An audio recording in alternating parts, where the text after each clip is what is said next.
When I worked in rental car, my first regional manager was a guy named Sam.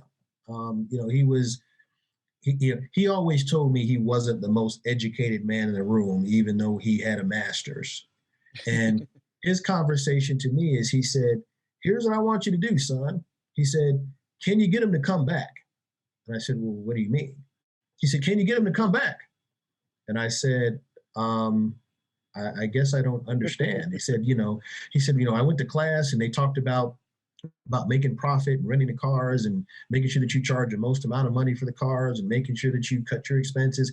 He said, "I don't give a hoot about any of that. Can you make them come back?" I like this guy. And I said, "Well, I guess I can." He said, "That's what I'm worried about."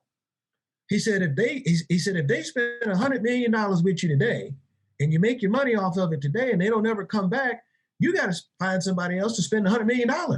He said, "Can you make them come back? If you make them come back, then we make more money. Then everybody's happy. Then I don't have to come down here and yell at y'all." And that was what I started to tell some of my employees when I got a management job. I said, the longevity, the repeat business, can you make them come back? I Yes. said, if you can get the client to come back, everything else is going to fall by the wayside and everything else is going to work in our favor. So when we come to goals, and I know there's not a necessary number to look at that, but sometimes business growth is how many more customers did you have tomorrow Hmm. than you had today?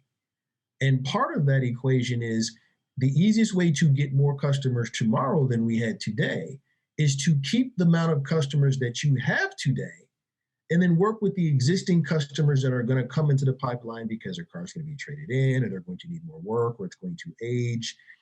But the thing is, I think sometimes we forget about the clients that we lose either because maybe we didn't pay attention to them. Let's say it's not part of our pay plan, or maybe we don't think that they're important. Sure.